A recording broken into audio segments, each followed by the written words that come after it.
Hello, hello mga kumarites. It's me again, Mami Loy.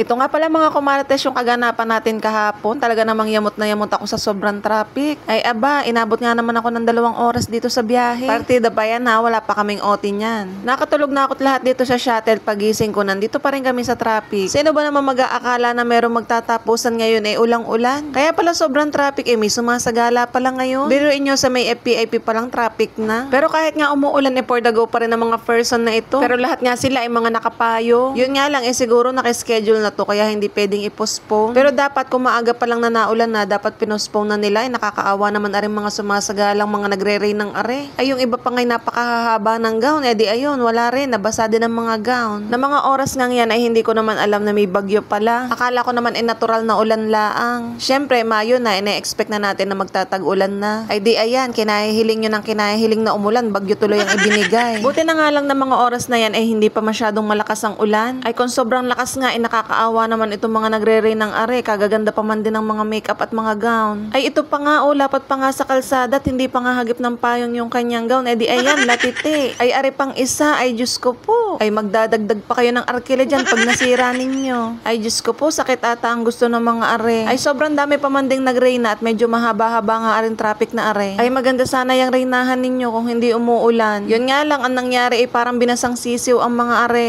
Nung makalagpas naman na kami sa kanila, ay ayan, nawala din ang traffic. Ay talaga namang sa mga oras niyan ay masakit na nga ang aking puwit sa kauupo. Ay aba, 2 oras ba naman? Tapos nung malapit na nga akong bumaba, ay medyo lumakas nga ang ulan, kaya naman for the ready muna tayo ng ating payong na maliit. Hindi talaga ako nagdadala mga kumarites ng payong na malaki. Ito'y pang isahang tao laang. Ang gusto ko kasi sa payong yung kasyalaang sa aking bag na maliit. Ay nako, finally na andito na tayo at malapit na tayong bumaba. Ay Diyos ko, OTP pa more, yan tuloy, traffic. Nagpasundo nga ako sa akin darling, sabi ko lumiban na dito sa may parting Shell para hindi na nga ako lumakad. Ay medyo lumalakas na kasi yung ulan. Buti na nga lang itong isang tricycle namin ay service at hindi nga ito bumabiyahe. Yung 2 kasi namin tricycle ay bumabiyahe na, kaya naman ayun nga ay nagbaboundary na din. Pero yun nga ay pambayad pa nga rin sa utang. Finally, nandito na nga ako sa bahay at nandito nga ang mga tauhan ni Kuya. Syempre, Sabado nga pala ngayon at araw nga ng pasahod. Basta araw ng pasahod, may inuman yan, matik na yan. At nung makarating nga ako dito sa bahay, biglang bumuhos naman ng malakas na ulan. Buti na lang at nandito na ako. Tapos si Mudra may dumating daw na parcel, kanya naman to. Korean spam nga pala to at ayaw niyang galawin dahil pahaba daw ang balot, parang hindi daw ito yung order niya. Ay Diyos ko, yung bubble wrap pala yung nakakapa niya, kaya pala sabi niya pahaba daw yung balot. Buti na nga lang, sabi ko sa aking asawa ay magluto na, kaya naman ayan, pagdating ko nga ay meron ng sinangag. Dahil dapat ako ang gagawa niyan, siya na nga yung gumawa dahil nga na traffic tayo. Nagprito na nga rin pala siya ng itlog at saka yung tuyo na pusit. Nakapagsalang na nga rin pala siya ng isang salang ng labahin. At ayan, si Mudra nagluto daw nitong kanton, kaya binigyan nga ako. Tumikim nga lang ako niyan dahil baka mabusog tayo, kakain pa ako ng kanin. At yung unang sinalangan ng aking asawa na labahin ay tumunog na. Kaya ayan, tinanggal ko na nga dito sa washing at magsasalang ulit tayo ng panibago. Nung Monday pa nga yung huli kong laba, kaya ayan, tambak na naman ang ating labahin. Hinuli ko na nga yung mga puti at mamaya na lang natin lalabhan. Kararating ko pa lang yan ha, pero kailangan talaga natin kumilos agad. Kung hindi, wala tayong matatapos na gawaing bahay. Ang gayak nga namin bukas ay mamamalengke nga kami dahil wala na nga kaming ulam. Ang nangyari nga ay mukhang hindi nga tayo makakapamalengke dahil nga Diyos ko po, bagyong-bagyo tayo ngayon. Di bale, meron naman si Kuyang tindang manok dito, kaya naman baka ayun na lang ang ating bilhin. Nagtimpla na nga ulit ako nitong ating coffee shake. Tamang-tama nga pala to sa maulang panahon. Pero maya-maya nga, inaubos na nga rin yung laman ng aming dispenser, kaya pinaripilan ko na nga sa aking asawa. Pagkatapos ko nga magsalang ng labahin ulit, ayan, naghayin na nga ako. Kumuha lang naman ako ng mga pinggan at kutsara, tapos kakain na tayo. Syempre, ginutom ang person sa biyahe. Kaming 2 mag-asawa nga lang muna ang kumain at yung aking anak daw ay mamaya na lang siya kakain. Tamang-tama at masarap nga sa maulang panahon itong sinangagat ang ating tuyo. Ito nga palang tuyong pusit, matagal na nga sa rep. Buti na nga lang at hindi nga nasisira itong ating mga tuyo. Kaya in case na gusto natin mag-ulam ng tuyo ay marami nga sa rep. So ayan mga kumarites, kain po tayo. Tapos ayan, ito namang ating coffee shape, pagka-uwi ko nga iniinom. Dahil nako, maya-maya matik na yan, nasa trono na naman tayo. Tapos itong kanto na binigay ni Mudra, inuulam ko na nga rin. Pero pag hindi nga natin naubos, tamang-tamang almusal nga to kinabukasan. At pagkatapos naman namin kumain, sabi ko nga sa aking anak ay siya naman ang kumain. At finally, pagkatapos ko nga magsampay ng aking mga labahin, ayan, nakahiga na nga rin tayo. Siguro ay mga alas 8 na nga ito ng gabi. So yun lang naman mga kumarites ang ganap natin for today's video. Thank you for watching. Bye!